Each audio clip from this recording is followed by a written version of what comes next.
So hello, my name is Jaden Dicopoulos. I am a data scientist and AI specialist at Analytics at Wharton. Thank you so much for coming today. And we're going to go over a lot of things, a lot of content that are going to help you towards making your tools, making your projects. So we're going to get started with learning the nuances of effective communication with AI.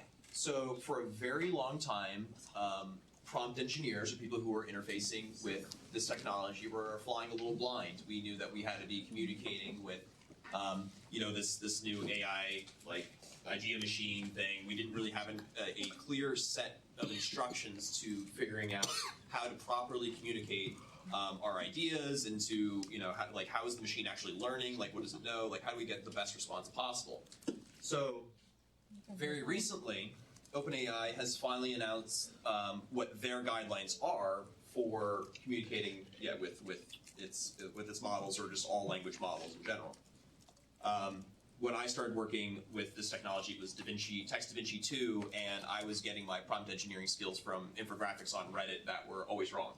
So let's get started. So agenda, we're going to do a little background on OpenAI and just unpacking what AI is, just so we have an understanding and a level ground on it. We're going to talk about just getting into prompt engineering. These 6 strategies, so these 6 strategies are the ones that I was talking about before that were given to us by OpenAI. And then some real-world applications, so starting to figure out what exactly we want to use for our bots, getting some ideas. And then getting into a little hands-on exercise, so we're going to see what you guys will be working with. So I've set up a Hugging Face space for non-technical track people can use it as well if they want to see it, but non-technical track users, you will essentially be using the new assistants that were made by OpenAI, creating assistants, and then loading them into a chat interface to talk to them. And then Q&A and wrap-up. So let's get started. So what is artificial intelligence, and what has its impact been? So AI is a branch of computer science that aims to create systems capable of performing tasks that normally require human intelligence. We are recreating human beings with computers. And AI has profoundly impacted the business world by enhancing our efficiency, creating and personalizing customer experiences, driving innovation, optimizing operations, number 1. And as AI continues to evolve, it presents both opportunities and challenges that require thoughtful management and ethical consideration. Right, so as we were talking before, we want to empower people with this tool. We don't want people to feel like they're being replaced or fooled. Like, how many times are you scrolling Instagram or something and you're like, is this AI? And then you immediately kind of dismiss it, because you don't want to be tricked by something, right? So OpenAI came in and changed the whole world and the whole space, and this is their mission statement, and they believe that their research will eventually lead to artificial and general intelligence, a system that can solve human-level problems, and building safe and beneficial AGI is their mission. Quick show of hands, who actually believes this? That they're on a good path so far. They made good decisions. Show of hands. Yeah. I'm not raising my hand. 2 people over there. Okay. So we know artificial intelligence. So we're simulating human intelligence by processes by machines, like natural language processing, speech recognition, decision making, and more. This is the biggest building block. And then what builds into AI is machine learning. So it's a subset of AI that involves computers learning from data to improve the performance on a task without being explicitly programmed for that task. So deep learning is a piece of machine learning, and it's using a subset of machine learning that uses neural networks. So the reason this all started is that we've developed machines to be able to mimic a lot of how the human brain works. So we have this web, our neural network, we have this web of information, this web of inputs being fed into a process, or put through an algorithm to create smaller outputs. And then we take we're taking large volumes of data, making it more clear and concise, feeding them back up through the chain, and getting artificial intelligence. But it all comes down to pattern finding.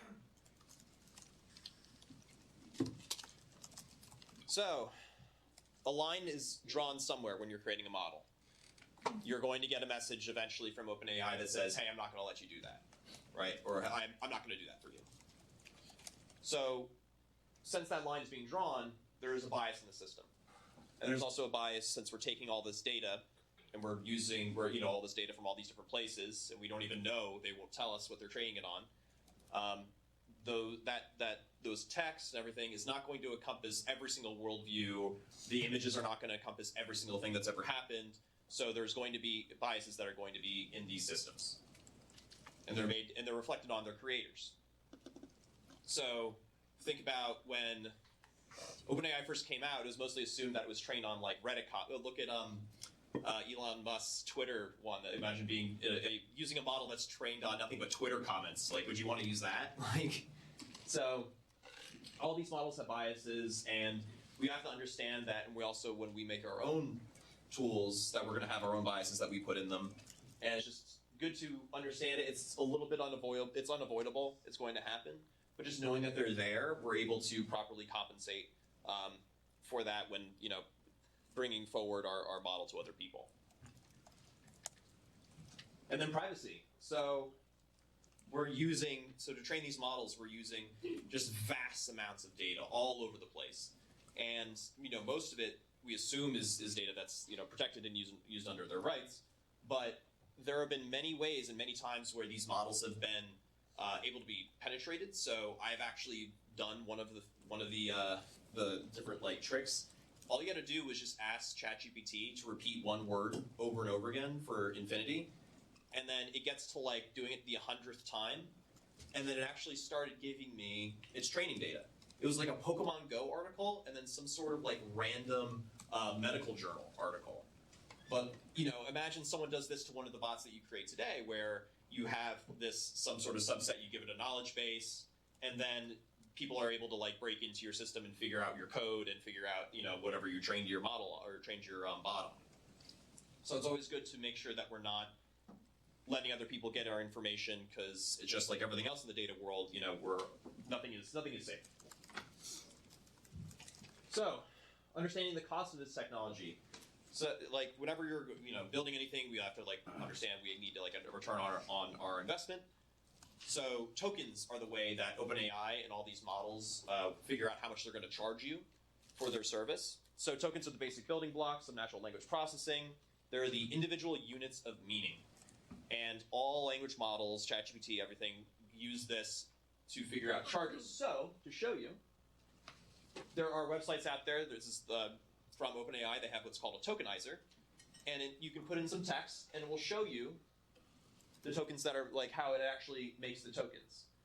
So here you can see it's not always, so sometimes it's a full word, sometimes it includes the space. But then how this actually works in the back end in their systems is each one of these words has a meaning behind it. There's a vector that's associated, a grouping of numbers, and the predictor, how the model actually predicts the next piece of text is based off of those arrays, based off of those numbers. But so when you have your input messages, so let's just say you're figuring out how you're making your whatever bot you're making, whatever chat bot, you want to be able to have some sort of knowledge base that's going behind it. You also you have to understand the people that are using it, how much text they're using. Because let's just say you have a model that's running, and sure enough, one chat conversation costs you $200 for one conversation for one of your customers, and they only end up buying a $16 t-shirt. That's not a good ROI, right? So it's always great to make sure that the amount of tokens that are being used and the amount of tokens that are going in and out of your bot will be worth it for your investment. Any questions so far? Cool. All right, we're going to move on. So, getting into actual prompt engineering. You're going to have your inputs. So one of the first inputs that goes into these models is the system message. This is the, and we'll actually see it later what it looks like in the chat window. The system message is something that helps guide your bot specifically into being some sort of personality, having a knowledge base. So for this one, an example is, you're an expert in your field and you will respond to messages from people a person who was, fluent in law, is like a doctor, things like that. And then you have your user's prompt as an input. So, can you write me an email that does this and this? Whatever, any of the many prompts that people will come up with. Then you have your user's input. So sometimes they can add their own data. They can add, supplemental PDFs, things like that. Any like attachments, pictures. And then the last input is the parameters. So this is sometimes given to users, but not always.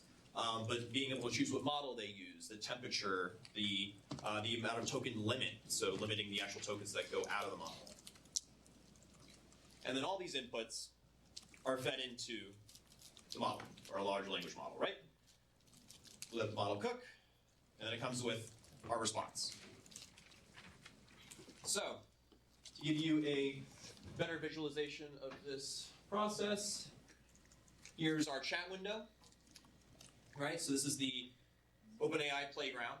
So this is a little bit more advanced than your normal chat GPT, because it gives us a full access to different variable changings and things like that. So right there is our system message, right? So for this one, it was per following steps. Like we wanted to make sure that when it responded, it does things in steps. Here are the user's prompts. So this is our previous message, and then here's where the user will put in their next message. These are the user parameters. So figuring out how long. So this maximum length is also is equivalent to tokens.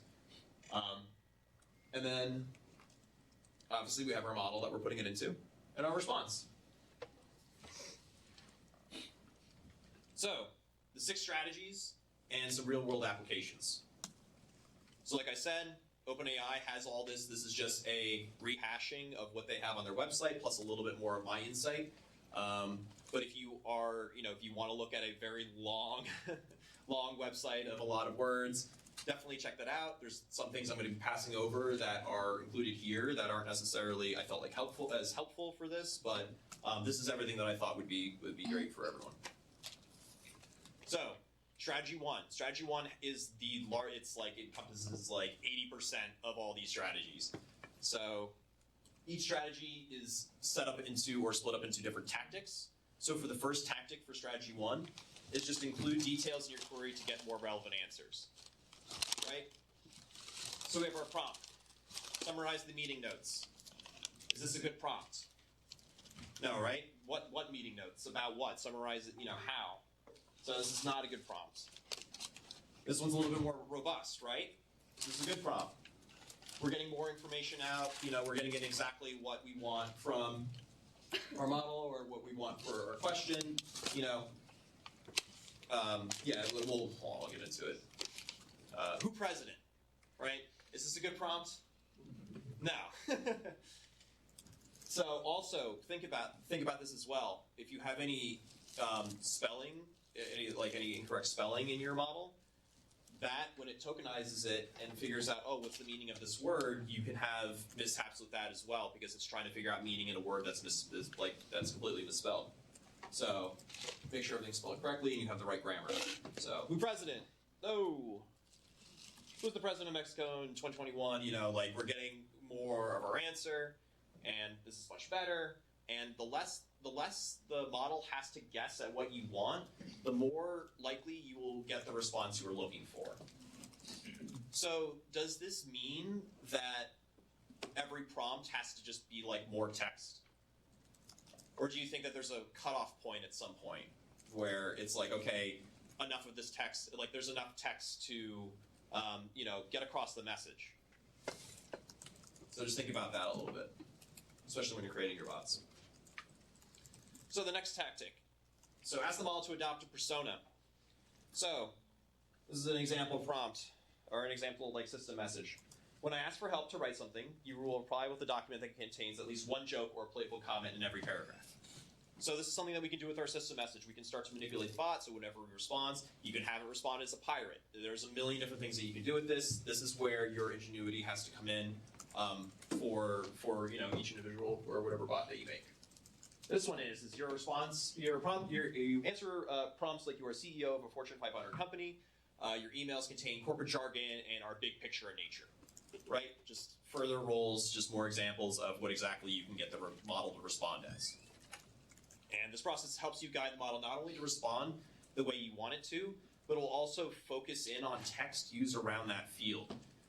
So when it goes, the bot goes, oh, okay, I'm someone working in the legal field. It will use like verbiage, it will use like actual text from that field, and won't like strain to those Twitter comments or Reddit comments that it's trained on. So the next tactic, use delimiters to clearly indicate distinct parts of the input.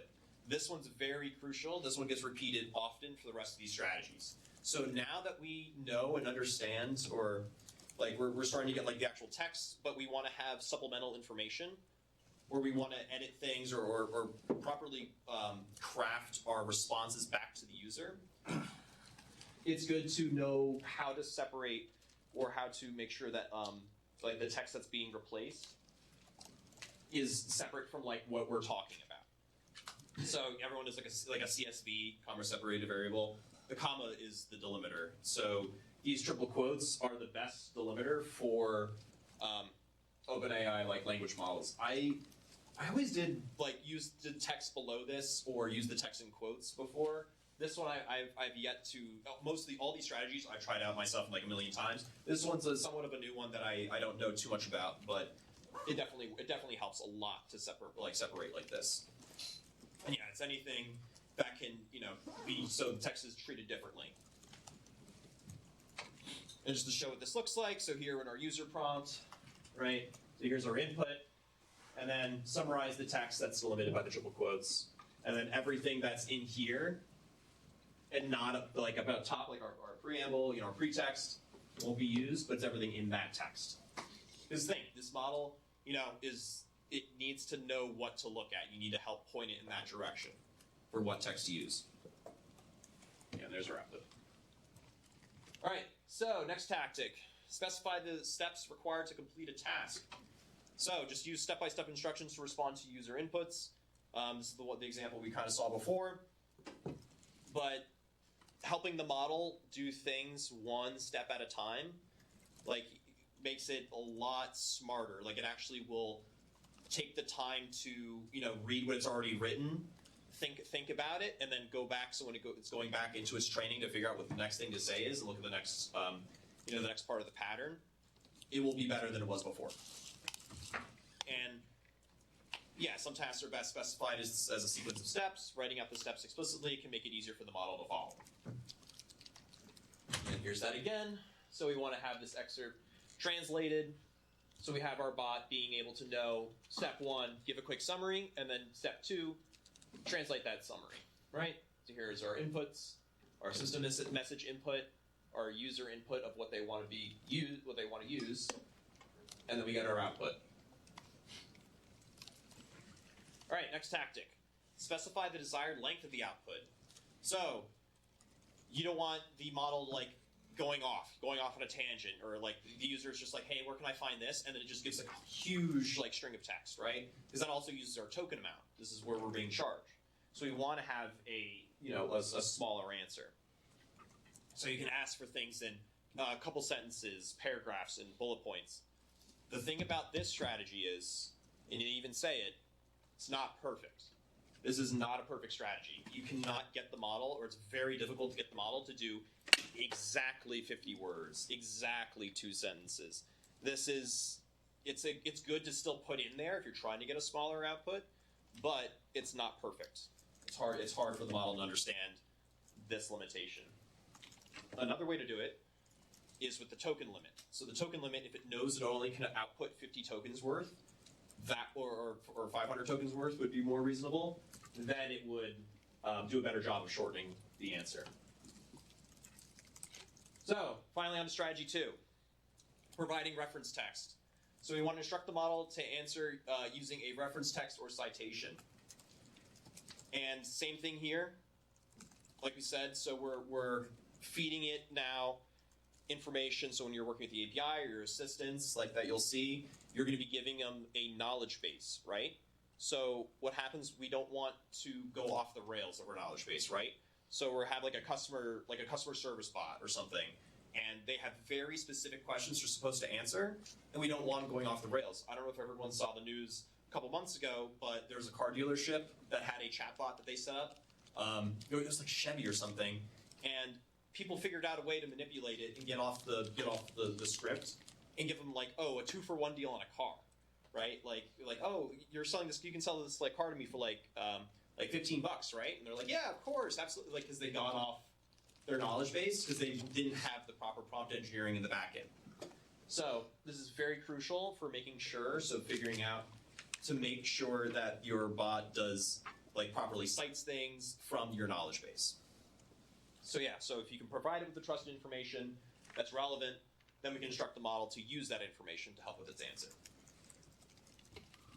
And it's also not perfect. So right now, for the assistance is in beta. And they want to be able to slowly give people the option to, or the ability to help guide the model in a certain direction. Like for this kind of answer, sure, you can go into your normal training. For this kind of answer, no, you need to stick to your, you need to stick to the script, you need to stick to that knowledge base. Before I go to strategy 3, any questions about anything we've done so far? Cool. All right. Oh, yep. Is there any difference about applying this strategy to a system or user? Wait, say it again. So is there any difference if we apply these strategies in a system versus a user? Yeah, that's a great question. So it is. So this whole prompt engineering and all these strategies are meant for both the system message and helping with you figure out user prompts. So if you were to go into ChatGPT and try and get answers, this works for that as well. This is for any time you're prompting the model, your system message and your user's inputs, all those inputs need to have this similar strategy put into them. So it works for both, absolutely. These, yeah, all of these. So yeah, so split complex tasks into simpler subtasks. I can't even talk. Same as we did before, but for this one, it's more about asking the solutions in steps, and then we can also, every single time you get an answer, your conversation doesn't stop there. It's not like Google, like people, especially when AI first came out, ChatGPT first came out, the first thing everyone used it for was just Googling stuff again. But with Google, you search something and then, that's it, you have your results page and then you kind of flip through. But with this, you have to keep in mind that you're having a conversation. So making sure that when the user is talking with the model that you made, that they're perpetually, they're having a conversation, they're moving forward in this, and making sure that that's set up so your bot doesn't go off the rails. You have the ability to have these interjections to make sure it stays on the track, and you are still getting your responses. And yeah, just keep probing the model. The conversation does not end.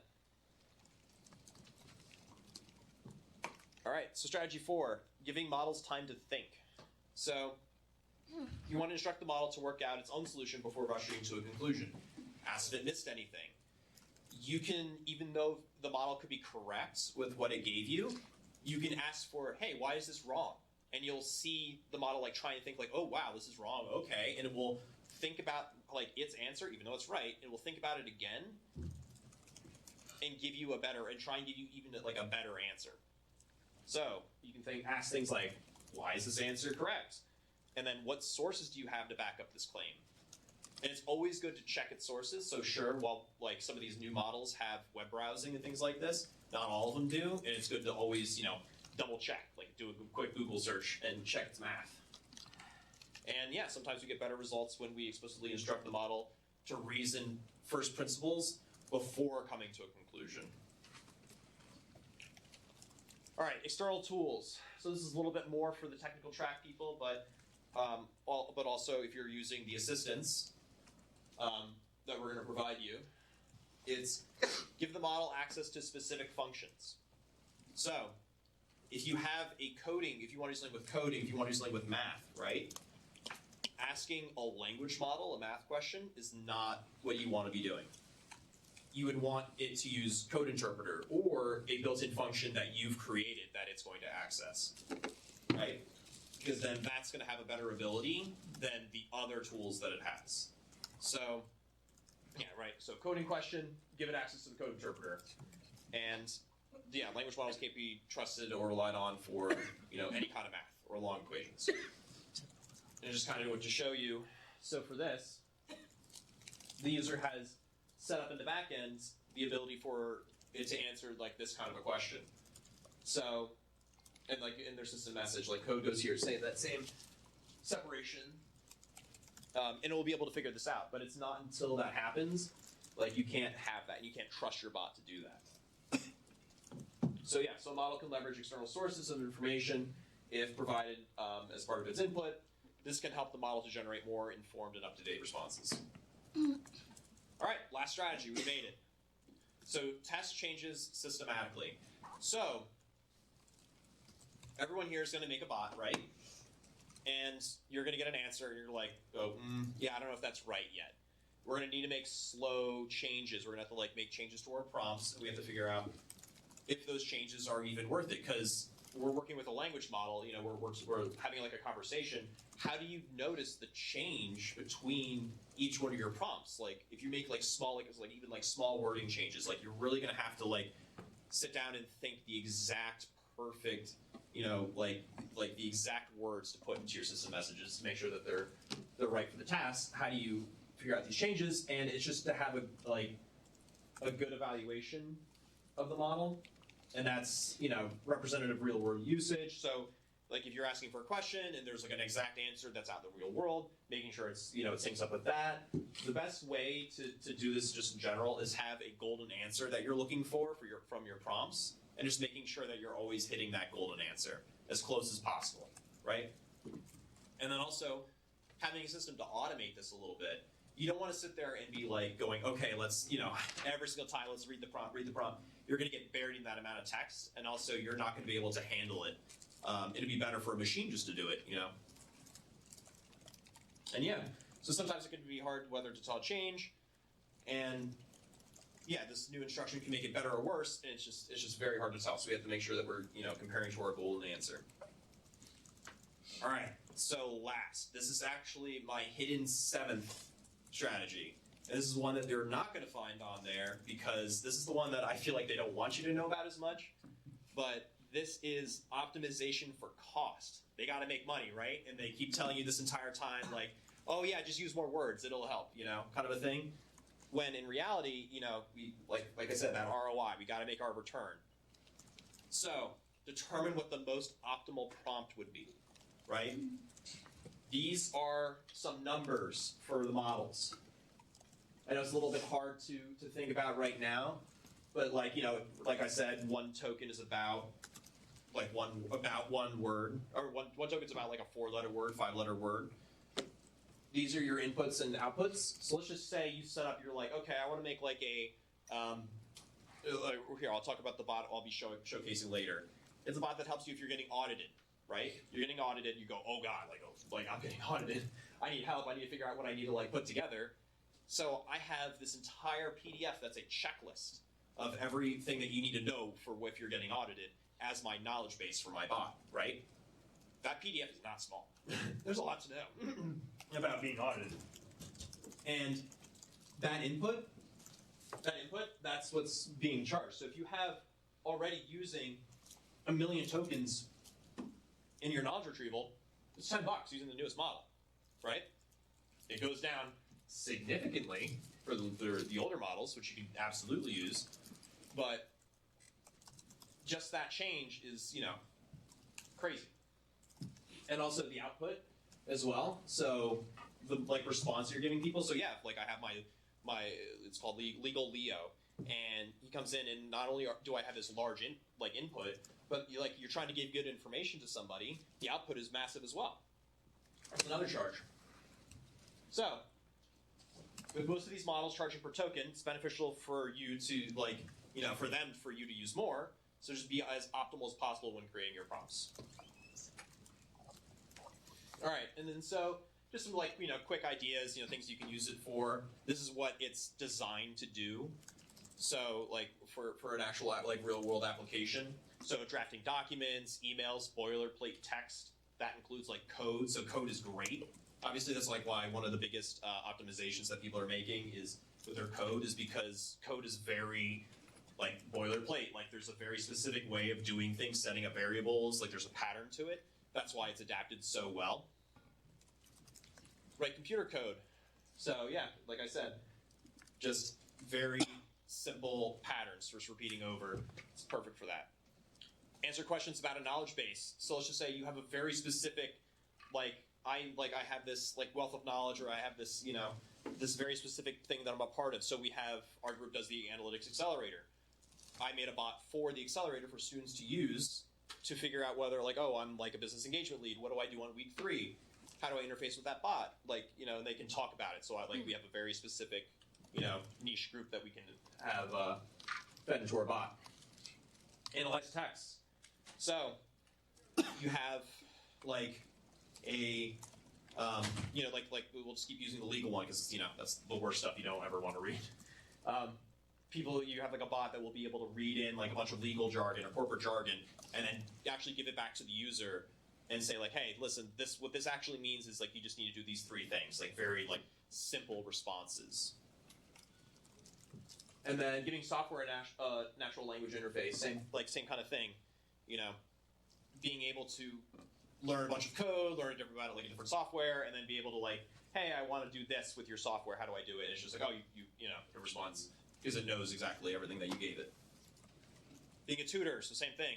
Feeding in a large knowledge base of information of some sort of maybe not math, but history, English, anything. And translating languages. So this one's actually really cool because, so if you do a one-to-one translation, so like Google Translate, or I just want how to translate this word. So AI is so much better at this because it looks more at the pattern of how language is spoken rather than just one-to-one translations. So a lot of colloquial terms, things that would get lost just from doing a one-to-one are actually found a lot better in these, when it translates text, thanks to that pattern finding. And then so simulate characters or personalities. You keep hearing about video games are going to have AI characters now to interface with, or I'm sure there's also a lot of AI dating apps, that the movie Her, things like that. So creating actual personalities for people that you can talk to.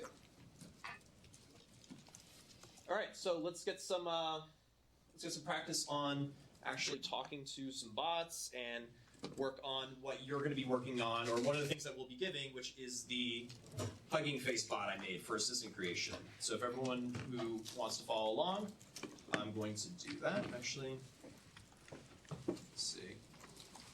For this one, I think just for time's sake, we're going to stick to the video I have. But so anyway, this is how I create Legal Leo. So we're going to be giving everyone access to this Hugging Face space. Let me make sure it's loaded because it does crash. Because it's brand new. There we go. Yep, it's up. All right. Give everyone a second here, so that it also give me a second to breathe.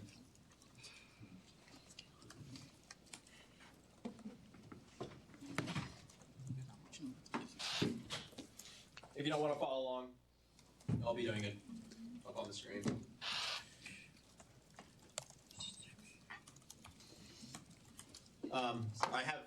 I have it queued, so if it does take a while for your thing to load, it's okay. It'll just come eventually, or it will crash because I am using the free one, and everyone's not going to be using this hopefully at the same time. After the end of today. If it is, then don't worry, we'll upgrade it. All right, so I'm going to start showing it. So the first space that you're going to see is this one. It's the assistant creator. So what you're going to do is you're going to upload a file. This is the knowledge of your bot, right?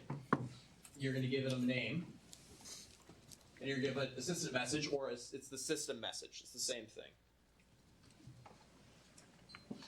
And then, after that, we're going to generate our assistant ID, and then we can take that ID and put it into our chatbot on the next page. Here we go. Uploading the file. There's that long PDF. Add in the assistant's name. Also, so the amount that you can add, so for the technical track users, don't hit the cap on it because it is pretty expensive, but But for this bot, it's one file up to 512 megabytes, which is a large file. So you can get pretty crazy with it. But for the API, it's 10 of those, I think. So 10 files at 512 megabytes. And then now here we are on our new page. We're going to enter our system ID that we just created on the other one. And then we're going to have a conversation. Here's our chatbot window, right? So I just say, hello, what is your name and purpose?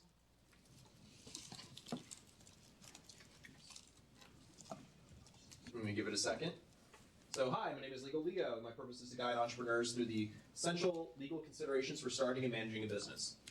Right? So it read exactly off my system message, if you saw it. And now I'm asking, I have an intellectual property that I need to account for in my audit. What should I do? It's a very specific question that it needs to know and pull from its knowledge base.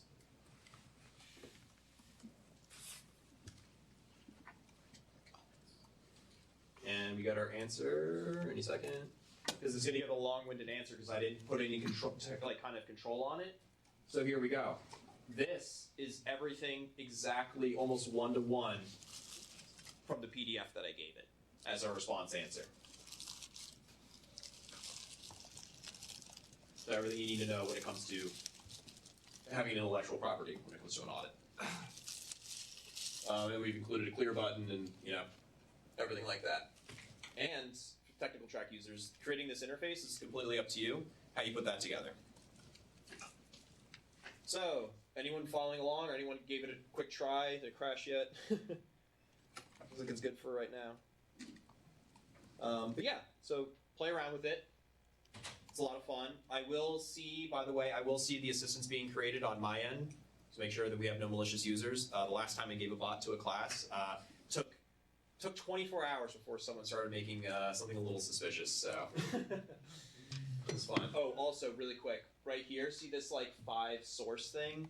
If this was in not a Gradio environment, this source would be clickable and it would link you right to that PDF right where it shows you, but just giving you in code, like, hey, listen, this is a part of the text I'm actually trying to pull from, or this is where I'm pulling from.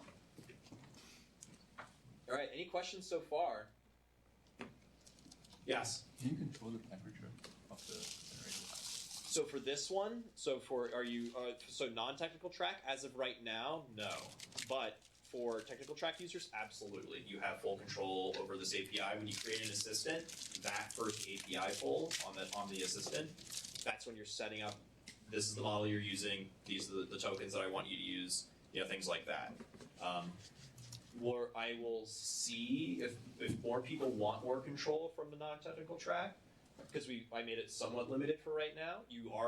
Everyone who's on the non-technical track, it is the actual newest model of GPT-4, so you're using the best of the best. But yeah, if you want more control as a non-technical track user, I can see about adding like temperature as one of the options to change for sure. All right, any other questions on this? Cool. All right. So thank you for your time. We're just going to roll right into the next one, okay?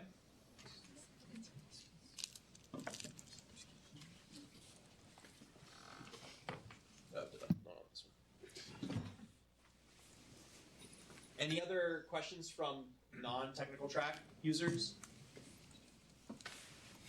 Anything from prompting, anything like that? Anyone have a cool idea yet? Who has no idea what they're doing yet and are just still kind of figuring out? Or does everyone have somewhat of an idea? If you don't have an idea, raise your hand. Okay. All right, yeah, a couple teams. They're just totally fine. It's now you have a better understanding of the technology and what's going on. You'll see.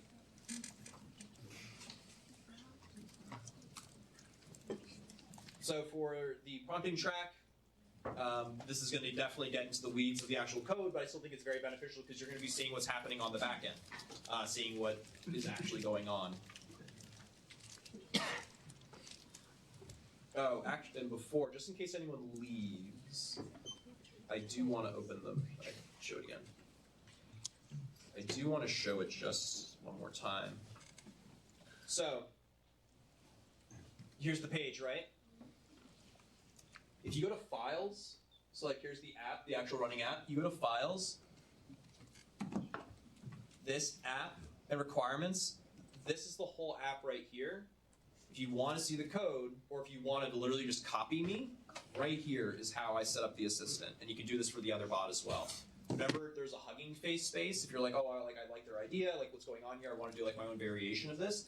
If you're on Hugging Face and you go on the space, you can click Files, and you can see exactly how they build it in code.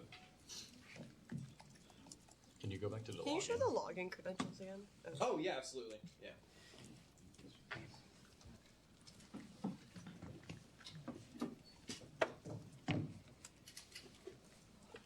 I'll let it hang on this just for people to have it up. So what this is and what I created is essentially, so ChatGPT or OpenAI had create your own GPT that came out. And like I said, I made an accelerator bot, but then that ended up falling flat because they want, so in order for anyone else to use your create your own GPT, you need to be on like a subscription plan. And I thought that was like, I'm not going to have students pay $20 to use this bot. Like, that's stupid. As of last week, I figured out, oh, I can use the API and figure out a way where I can actually give it to everybody. So that's the bot I made. So now, you know, circumventing through us, through analytics at Wharton, everyone here has create your own GPT without the $20 subscription per person. So.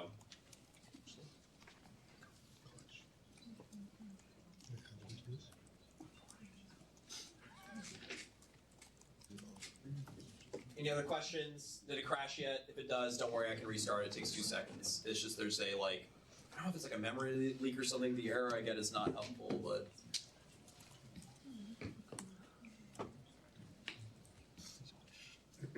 I'd love to also put up the, I wish I could show it right now. I don't want to log in yet just yet. But I can see the assistance being made. I can't open the PDF for your knowledge base, but I can like see that if you've uploaded it.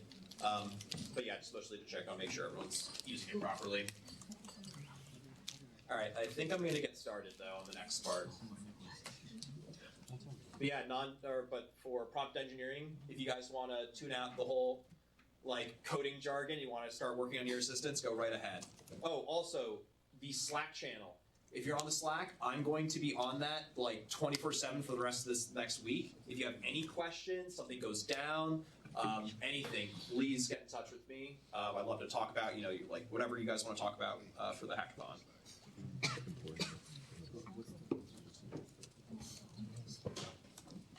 Yes. Will we have access to these slides after the? Yes. Oh, absolutely. Yeah. You'll have access to all these slides. Like just in case you won't lose the like the login information or anything like that. All these slides will be uploaded. I'll put on like the Slack. You'll get emailed. Also, something else. The API keys. So for technical track users, everyone will be getting. Each team is going to get their own API key. So if we so like as like actually we'll get into it in the slides. I just need to get to the slides.